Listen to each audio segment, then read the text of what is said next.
یہ یونان کی ایک اپنے زمانے میں سب سے خوبصورت لڑکی کی کہانی ہے جو زہرا دیوی کے مندر میں رہتی ہے۔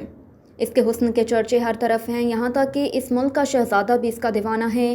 ایک رات وہ اس سے ایک ندی کے کنارے ملتا ہے اور وہاں وہ شہزادے کو محبت کا ایسا درس دیتی ہے جس میں وہ فیل ہو جاتا ہے اور وہ حسین لڑکی ایک کسان کے بیٹے سے شادی کر لیتی ہے۔ مبت زہرا کی کماریوں سب کی سب پاک باز رہی ہوں یا عصمت فروش، اس سے بحث نہیں، لیکن حقیقت یہ ہے کہ دردانہ زہرا کی پرستش اس کو عصمت کی دیوی ہی سمجھ کر کرتی تھی، اور جس وقت وہ مابت سے تجدید تقدس کے بعد باہر نکلتی تو لوگ ایسا محسوس کرتے کہ شاید دنیا میں تخلیق کی ابتدا ابھی نہ ہوئی ہے اور قلب انسانی ان ضروریات سے ہنوز نا آشنا ہے جو خون میں ناجائز گرمیات پیدا کر کے روح کو آہستہ آہستہ داغدار کرتے رہتے ہیں۔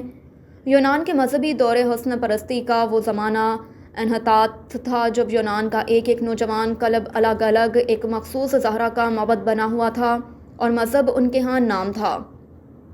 محض زندگی کا جس کی ترکیب صرف عورت، شباب، حسن اور عشق کے عناصر رابعہ سے ہوئی تھی۔ خانقاہ زہرا کا ایک ایک حجرہ، باغ، معبد کا ایک ایک کنج جہاں کسی وقت حسن فطرت کی پرستش ہوا کرتی تھی جو کسی زمانے میں مخصوص تھا، صرف جمیل مناظر قدرت کے مطالعے کے لیے اب ایک خلوت کدہ تھا،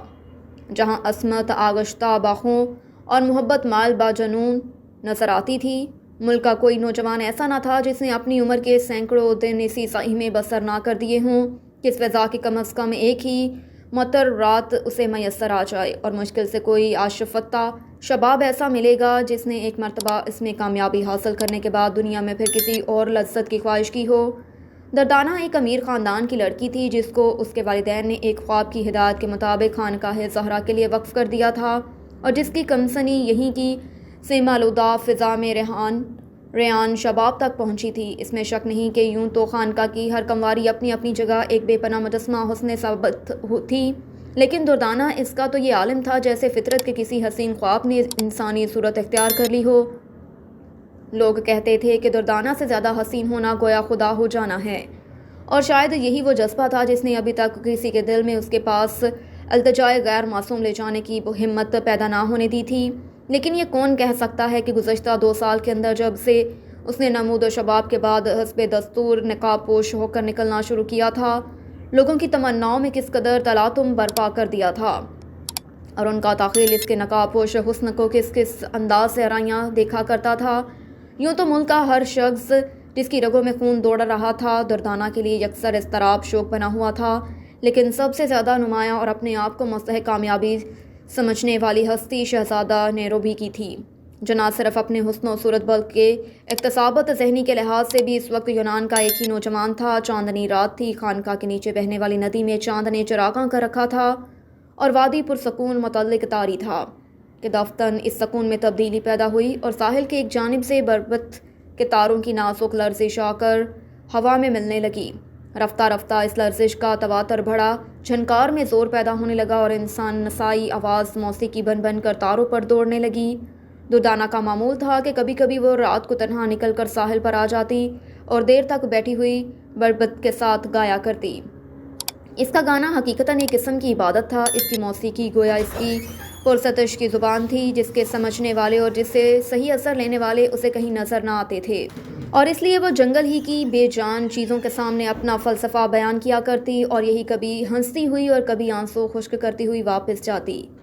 سفید چادر، چاندنی رات اور دردانہ کا بے نقاب حسن، سبھی حقیقت یہ ہے کہ اس نقرئی لوح پر یہ نقش سمی مشکل سے ابھر سکتا ہے۔ اگر اس کے بالوں کی گہری سیاہی اس یکسانیت کو دور کرنے والی نہ ہوتی، وہ ایک چٹان پر پاؤں ٹکائے ہوئے بیٹھی تھی اور بربت پر اپنی لمبی نازک انگلیاں سے اپنی داستان پرستش کہہ رہی تھی۔ جب رات زیادہ بلند ہو چکی اور چاند بلند ہو کر دردانہ کے سر سے گزرا